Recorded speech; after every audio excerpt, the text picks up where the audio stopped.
Lifeline of Mumbai का नाम लेते ही आपके मन में तुरंत ही आता होगा मुंबई लोकल। बात भी सही है। एक कोने से दूसरे कोने तक चलने वाली ये लोकल अगर एक दिन के लिए भी रुक जाए तो मुंबई शहर जैसे थम जाता है। करीब 2 दशक के बाद अब मुंबई को एक और लाइफलाइन मिली, मुंबई की एक्वा लाइन मेट्रो। एक ऐसी मेट्रो जो पूरी तरह से अंडरग्राउंड है। मुंबई जैसे शहर में जमीन के अंदर इसे तैयार करना कितना बड़ा काम था, इसे समझाने के लिए अफसर बस इतना कहते हैं कि ये काम ऐसा था कि मानो किसी इंसान की बाईपास सर्जरी करनी हो, और वो भी उसे होश में रखकर। यूं तो ये बेमिसाल इंजीनियरिंग का नमूना है, लेकिन इंजीनियर्स की टोली के साथ एक आईएएस अफसर की भूमिका भी मुंबई के इस सेकंड लाइफलाइन को लाइफ देने में रही। वो आईएएस अफसर जिन्होंने इंजीनियरिंग नहीं, इंग्लिश लिटरेचर से बीए और एमए किया और फिर बनी the metro women of Mumbai.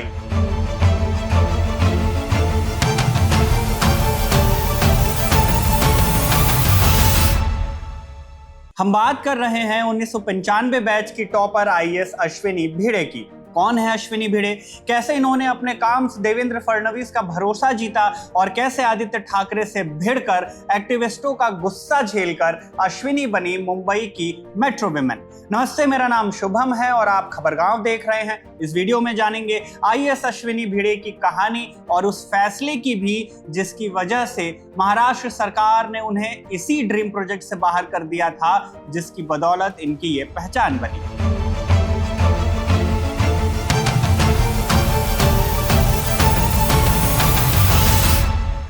मई 1970 में जन्मी अश्विनी भिड़े मूलतः महाराष्ट्र के सांगली क्षेत्र से ताल्लुक रखती हैं। महाराष्ट्र में ही पहले मराठी मीडियम के स्कूलों से पढ़ाई की और फिर विलिंगडन कॉलेज सांगली से इंग्लिश ऑनर्स में बीए किया। इसके बाद सावित्रीबाई फुले पुणे विश्वविद्यालय से इन्होंने इंग्लिश लिटरेचर में एमए किया। 1995 में यूपीएससी भी क्रैक की। कुछ मीडिया रिपोर्ट्स में लिखा गया कि उन्होंने अपने बैच में टॉप तक किया था, इस वजह से उन्हें होम कार्डर भी मिल गया।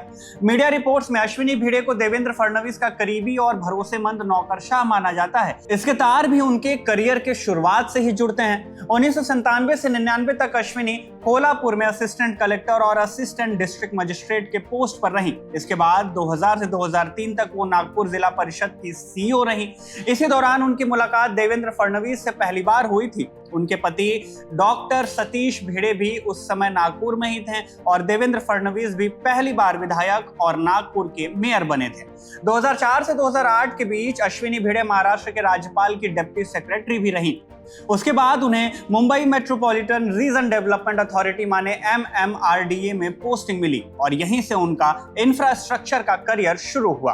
अश्विनी के मेट्रो वुमेन बनने का सफर साल 2015 से शुरू होता है। तब आईएएस अश्विनी भिड़े को मुंबई मेट्रो रेल कॉरपोरेशन का मैनेजिंग डायरेक्टर बनाया गया।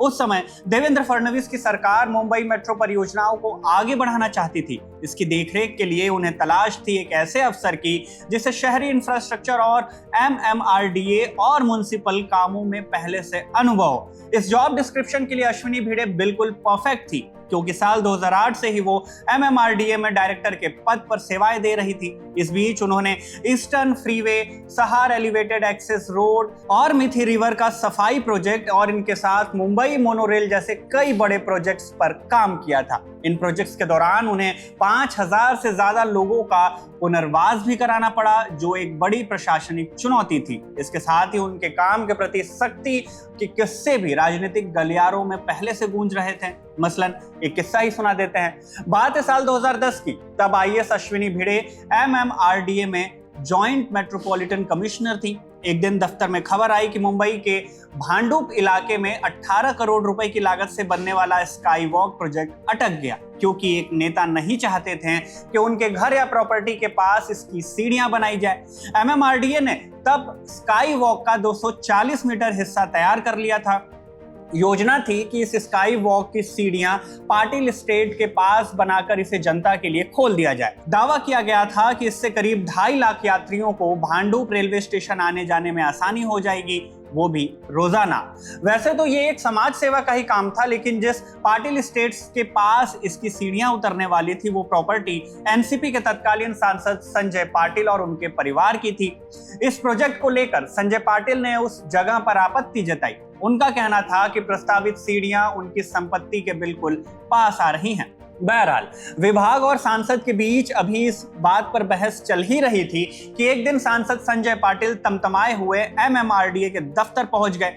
वहीं उनका सामना हुआ आईएएस अश्विनी भिड़े से। जिशान शेख इंडियन एक्सप्रेस में पब्लिश अपनी रिपोर्ट में लिखते हैं कि करीब 1 घंटे की बैठक के बाद संजय पाटिल का गुस्सा ठंडा पड़ गया और कुछ ही दिनों में वो पैदल पुल बनकर तैयार भी हुआ और उसका उद्घाटन भी हो गया। इस एक घटना ने अश्विनी भिड़े की छवि एक सख्त लेकिन समझदार अफसर के तौर पर बना दी। वो अफसर जो मीडिया को इस्तेमाल करना भी जानती हैं और राजनीति में भी कूटनीतिक तरीके से रास्ता निकाल लेती हैं। जिशान शेख लिखते हैं कि अपने ऐसे ही प्रशासनिक समझ से अश्विनी भिड़े फाइनेंशियल कैपिटल ऑफ इंडिया माने मुंबई की बड़ी बड़ी इंफ्रास्ट्रक्चर परियोजनाओं की जिम्मेदारी संभालने लायक मानी जाने लगी। खैर 2015 में अश्विनी भिड़े ने एमएमआरसी में नई जिम्मेदारी संभाली और इसके साथ ही मेट्रो 3 परियोजना का काम नए जोश से शुरू किया। ये वही परियोजना है जिसके तहत आरे से कूफे पराडे तक 33.5 किमी के रेंज में पूरी तरह से अंडरग्राउंड एक्वालाइन की शुरुआत हुई। बीते 8 अक्टूबर को ही पीएम नरेंद्र मोदी ने इसकी शुरुआत भी की। ये मेट्रो 3 का तीसरा और अंतिम चरण था। इससे पहले भी 2 और चरण का काम पूरा हुआ अश्विनी भिड़े के नेतृत्व में ही। लेकिन ऐसा नहीं कि अश्विनी के लिए ये प्रोजेक्ट बेड ऑफ रोजेस साबित हुए। बीते 10 साल में इस प्रोजेक्ट पर काम करते हुए अश्विनी ने कई उतार चढ़ाव झेले। यहां तक कि एक बार तो विवाद ऐसा हुआ कि अश्विनी को इस पद से हटा भी दिया गया था। 26 जनवरी 2020 को इंडियन एक्सप्रेस में आईएएस अश्विनी भिड़े पर एक स्पेशल आर्टिकल लिखा गया। Ashwini Bhide the women at the wheel नाम की इस रिपोर्ट में जिशान शेख लिखते हैं कि 2019 में मुंबई ने अश्विनी भिड़े का एक अलग ही रूप देखा। 2019 का साल देवेंद्र फडणवीस की सरकार के लिए भी ठीक नहीं रहा। अपने दूसरे कार्यकाल में महज 80 घंटों में उनकी कुर्सी चली गई थी। प्रदेश में राजनीतिक उथल पुथल मची हुई थी। नवंबर में उद्धव ठाकरे की सरकार बनी। इसी दौरान एमएमआरसीएल की मैनेजिंग डायरेक्टर रहते हुए अश्विनी भिड़े मुसीबत में पड़ गई। क्यों? वो इसलिए क्योंकि उन्होंने मुंबई के आरे इलाके में मेट्रो कार शेड बनाने के प्रोजेक्ट का सार्वजनिक रूप से बचाव किया। इस प्रोजेक्ट के लिए करीब 2700 से भी ज्यादा पेड़ों की कटाई करनी थी। विभाग के इस फैसले का पर्यावरणविदों ने जमकर विरोध किया था, लेकिन भारी विरोध से परे अश्विनी भिड़े खुद सोशल मीडिया पर खुलकर सामने आई। उन्होंने ट्वीट करते हुए लिखा कि कभी कभी कुछ नया बनाने के लिए विनाश जरूरी होता है, क्योंकि वही नए जीवन और नई रचना का रास्ता खोलता है। अश्विनी इस प्रोजेक्ट को लेकर इतनी अडिग थी कि इसी चक्कर में उनकी टक्कर शिवसेना के राज्य पर्यावरण मंत्री आदित्य ठाकरे से हो गई। मीडिया रिपोर्ट्स में दर्ज हुआ कि आदित्य ठाकरे ने तब सार्वजनिक तौर पर अश्विनी भिड़े को पद से हटाने की मांग की थी। इस विवाद के बाद जनवरी 2020 में महाविकास अघाड़ी सरकार ने अश्विनी भिड़े को एमएमआरसीएल से हटा भी दिया। यूं तो अश्विनी का 5 साल का कार्यकाल पूरा हो चुका था, लेकिन इस ट्रांसफर को सजा के तौर पर देखा गया। कई विशेषज्ञों का मानना था कि अश्विनी भिड़े पर प्रोजेक्ट का पूरा होना एक भारी दबाव था। 23,000 करोड़ रुपए की लागत वाला ये मेट्रो लाइन 3 प्रोजेक्ट मुंबई का पहला अंडरग्राउंड मेट्रो कॉरिडोर था, जो शहर के पुराने और भीड़ भाड़ वाले इलाकों से गुजरता है। इस प्रोजेक्ट पर पैनी नजर रखने वाले विशेषज्ञों ने ऑन रिकॉर्ड ये बातें कही कि अश्विनी भिड़े के नेतृत्व में 2016 में शुरू हुए इस 33.5 किमी लंबे प्रोजेक्ट की रफ्तार काफी तेज थी, जबकि मुंबई की पहली मेट्रो लाइन जो कि सिर्फ 11.4 किलोमीटर के स्ट्रेच की थी, उसे पूरा करने में 6 साल लग गए थे।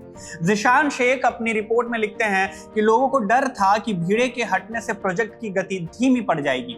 इसी रिपोर्ट में महाराष्ट्र के वित्त विभाग के अतिरिक्त मुख्य सचिव रहे यूपीएस मदान का बयान भी मिलता है, जो कहते हैं कि ये मुंबई में अब तक लागू सबसे चुनौतीपूर्ण प्रोजेक्ट है। भिड़े ने 75% सुरंग निर्माण पूरा करा लिया। गिरगांव में परिवारों का पुनर्वास हो या पारसी फायर टेम्पल के नीचे सुरंग बनाना, उन्होंने सब काम बखूबी संभाला।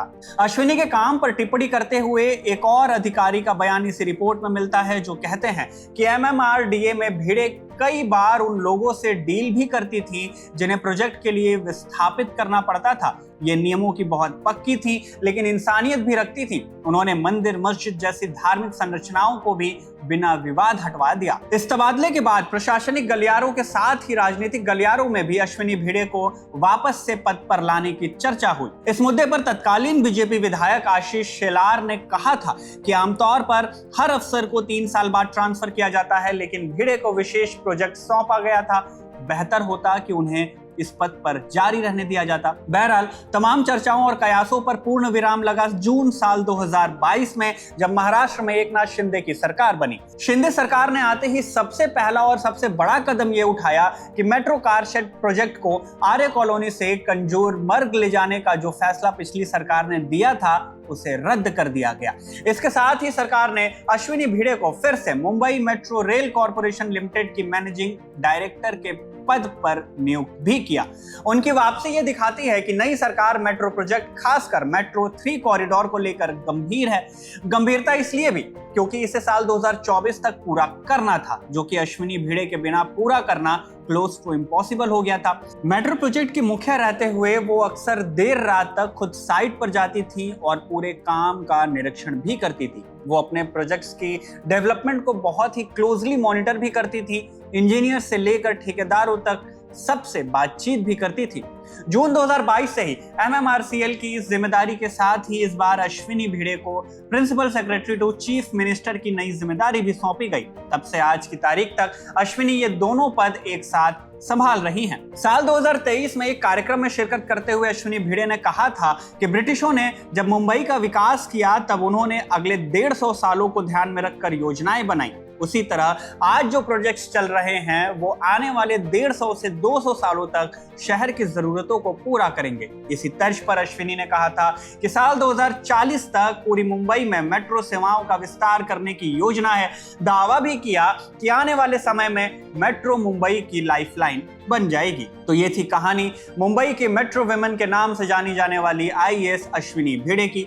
आप इनकी कहानी पर क्या सोचते हैं? देश में जहां एक तरफ नौकरशाहों की करप्शन की खबरों से एस्पिरेंट को हताशा होती है, तो वहीं अश्विनी भिड़े जैसे नौकरशाहों को देखकर शायद उन्हें भी देश की सेवा करने के लिए कुछ जज्बा मिलता होगा, कुछ मोटिवेशन मिलता होगा। कमेंट में आप जरूर बताइएगा कि ऐसा है या नहीं। इस वीडियो में बस इतना ही। धन्यवाद।